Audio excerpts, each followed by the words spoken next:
and welcome to Raven Raceway. For the second time this season, we are here at this beautiful road course in Dan Townsend Bell. Exciting times here in this series. We have seen a change in the championship lead, and that's because Joe Heitz has been on a tear. Right, but that all goes out the window because this is March Madness. That's like the conference tournament. Joe Heitz won that, but now we're in March Madness. Who's going to be the Purdue this year? Who's going to be the Princeton this year? You know, exactly, because we're going to pair the guys up head to head.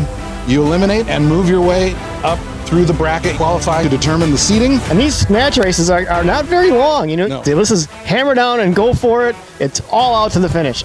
So let's see what happens in the seeding as we look at the bracket.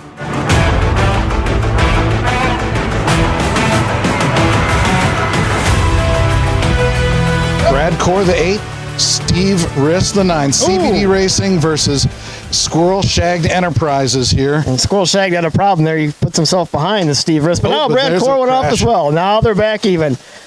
He got a little bit of a lead, but they didn't play defense, and they let him right back in it. These first-round matchups are short. 1 minute halves. Oh, each car has a crash. Going around there. Brad Core having some problems. Brad. And that's it. Steve Riss. Move on. So he will advance to take on the 1 seed of Joe Heitz.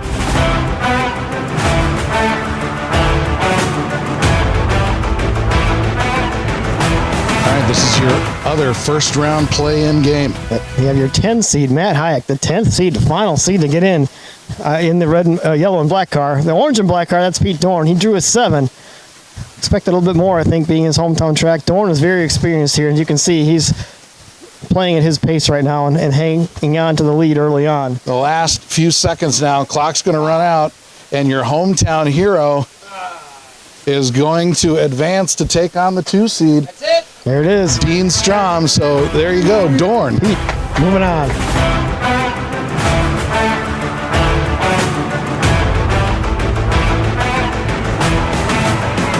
This matchup has complication, or plays into the championship big time. Indeed, yeah. I mean, an elimination of Joe at this point would be huge. Although it's not going to happen that way. Yeah, that's going to make it rough. Steve Riss there with a crash, and another one coming through the corkscrew. And that's going to put him a lap down now to Joe.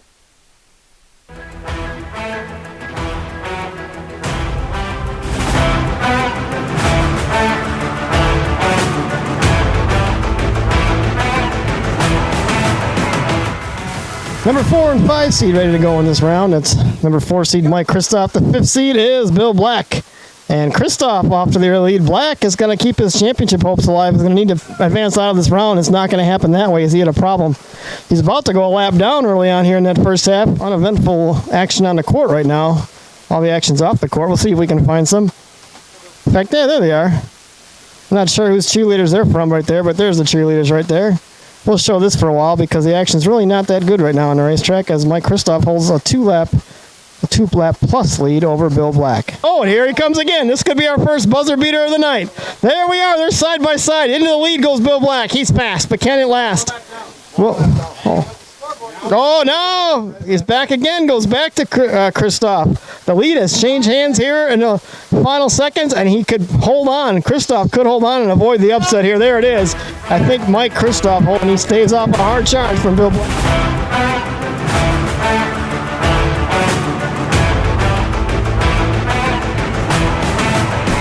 It is another quarterfinal matchup. John Wiedemann, Dan Margetta. That bright yellow car is John Wiedemann. The blue and white Carvana car, that's Dan Margetta. This is your 3-6 matchup.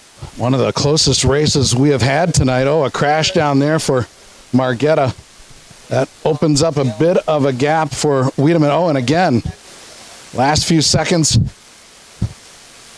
as Wiedemann looks to hang on, and there it is. John Wiedemann moves on to the Final Four with a win over Margetta.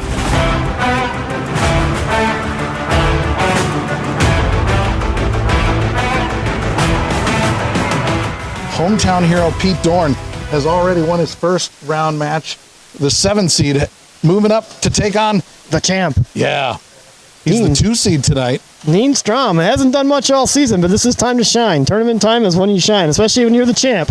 And if you got something to prove, and he's keeping Dorn honest here, although not pulling away. Now he's a little bit of a lead, but still back and forth. This kind of does this style suit the champ, or does it suit Pete Dorn? Oh, apparently it suits Pete Dorn. I think, on home court, you're definitely leaning into what what Dorn can do here. But I think Strom, certainly has the game. And the question is, if he can keep Dorn close and then they swap lanes, he could be playing a second half game here. It could be, as long as it keeps him in sight. And Dorn's got some consistency problems. He does, for sure. The champ is in control now. He can control the tempo of this game. It's up to Pete Dorn to charge back. And not gonna happen. Dorn trying to make up ground. And that Dean Strom, he's a number 2 seed. He's no Marquette, though. No, he's not. Because he's actually going to advance. Dorn is just taking big chances. Yeah. What's he's got to do? I mean, the time is not on his side right now. He needs to make up a lot of ground. Yeah, you just got to grab the ball, get down somewhere past half court, and chuck it up there. Yep. Get a 3, get the ball back. I think Dean Strom is moving on. That's it for Dorn. That's a technical. It is. The hometown hero. We'll talk to him real quick. Oh, hey, man, it's your hometown track. You advanced the next round. Yeah, you kept it close, but problems in the end. Well, red was my favorite lane. This car did not like yellow, so I was trying to gun it like I was in red, but it just had no. You got to be happy with the crowd here at your hometown track. I'm happy, yeah. The food was good. Everybody's happy. Everybody's got full bellies and some beer in their hands, so it's all good. There you go. You got to thank Rupinas for that. And the champ moves on. Dean Strom will go on to the next round.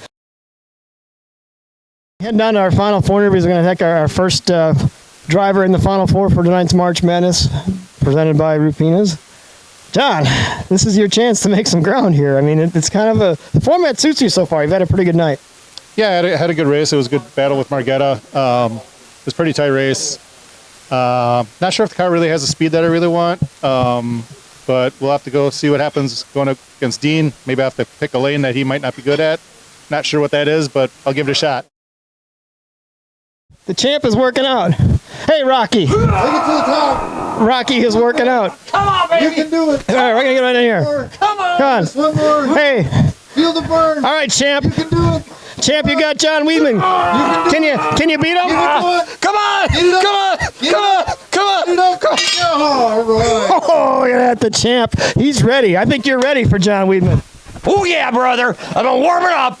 You see that? I'm pumping some iron, baby. I'm pumping some iron. Yeah. Dean Strom, the champ. Give me some. Right. Give me some. Woo! Yeah. To be the man, you got to beat the man. That's right. Yeah. Whether you like it or what. Wait. Mess with the bull. What do you get? The horns. You get the horn. Woo! Horns. Yeah. Hey. You see that? You see that? Wait a minute. Right there. Hey. Pumping some iron. Getting ready to go take you on. Hey, whether you like it or you don't like it, learn to love it. Because it's the best thing going today. Joe Heitz has won the last 4 races, 5 out of the last 7. Mike Kristoff is looking to make a statement because it hasn't been such a great year for him. Mike, can you beat your teammate here? I think I can. Yeah, I think I've got a good, solid car. It's not the fastest car, but I think I've found that I can keep it on the track, and that's going to be key. Oh, we just happened early on. Mike Kristoff just went out. Because we came back. The car is over here. He went a lap down, tried to make it up, and ended up right here, out of the park. You could set history here, but you got to go through your teammate. It's fine. I'm smooth as butter, baby. We're creamy. We're fine. Floodgates right here.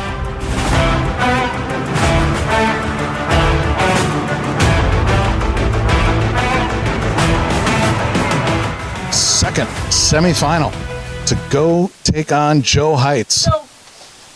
We are seeing Dean Strom against John Wiedemann, and already a crash for Strom. Yeah, that was Wiedemann. Wiedemann needs to win this to keep the pressure on Heitz, and he doesn't like watching Joe Heitz win the last 4 races. Exactly. No, he wants this bad. Wiedemann continues to hold about a half a lap lead. Still not a comfortable lead, but it's a lead nonetheless here in the first half. Again, second halves make a lot of difference. We saw that's how Strom came from behind to take the win over Dorn in the earlier round. The key is to not get a lap down. If Strom does pull this off, we'd have the 1 and the 2 seeds in the final. That's right. The followed form. Weedman off again. But it looks like, Strom's going to have a Run out the clock here cruise to the finals. and move on as the 2 seed. To a meeting with Joe Heitz. That's the match. Based on qualifying, we expected to find. Strom moves on to the final.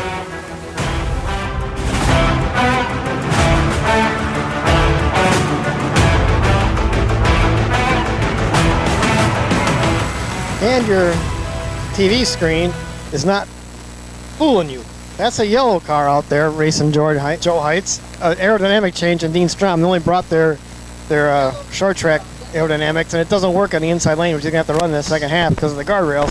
So he jumped into a oval type aerodynamic setup body with the livery of John Weidman's car. So that's why that yellow car is out there. It's a big change, and it may cost him now. I don't know. Yeah, it's a couple of crashes early on. I think he's just learning to feel that car out. Joe Heitz keeps making this very strategic choice of the green lane, which nobody other than Heitz likes on this track.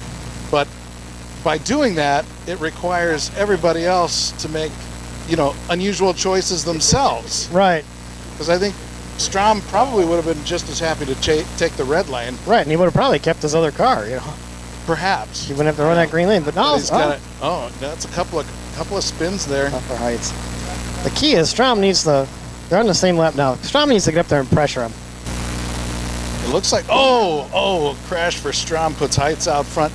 I was just about to say that it appears as though Strom is faster in a straight line, but Heitz's car seems to be quicker around the corners. That aerodynamic change may have helped Strom in this lane. He never really practiced in this. He didn't know what he's going to get. You don't know what you don't know.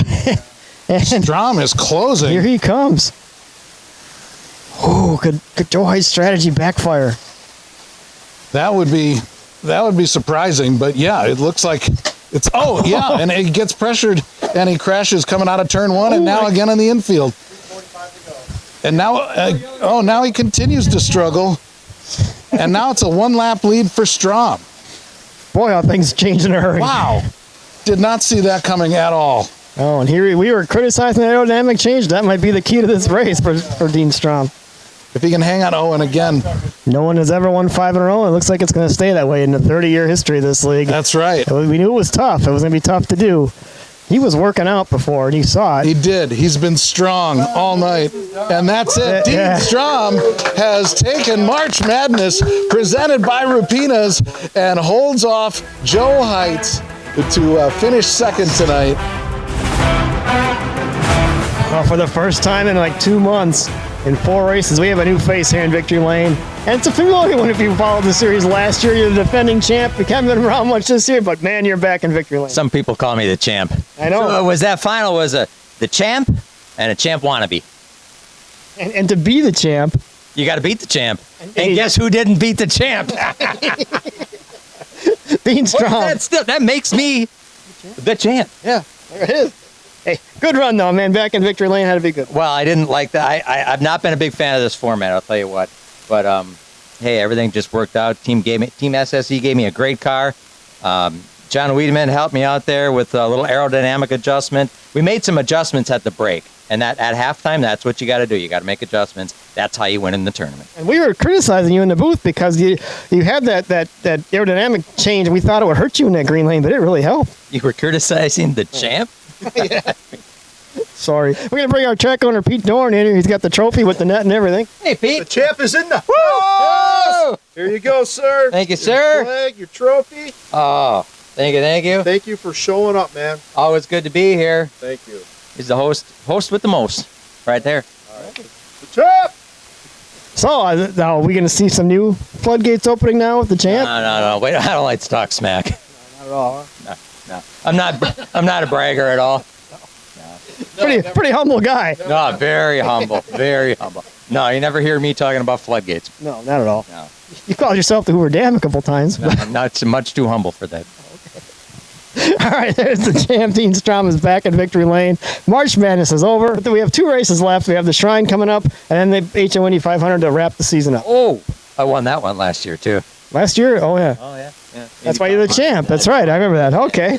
So he's won both the last 2 races. We can see some floodgates, even though he won't call them floodgates. The penultimate race. That's a good word. It is. One of my favorite words. It's a great European word. Penultimate. Yeah, it's a little more. What is that, French? Yeah, I don't know. It might be. Could be Spanish, German. I don't know. It's not NASCAR. Let's put it that way. Penultimate. It's like scrutineering instead of tech. Right. Another word like that. It's that way. Scrutiny. Done yet? I don't know. We're going to see how the cameraman's tired. All right, we'll wrap this up. We'll see you next time at the Shrine, and followed by the HM 500. The champ is back in victory lane. Joe Heitz is not. That's the big story here for March Madness. We'll carry on next week. The Indy Slot Car Series thanks you for watching the Indy Slot Car channel.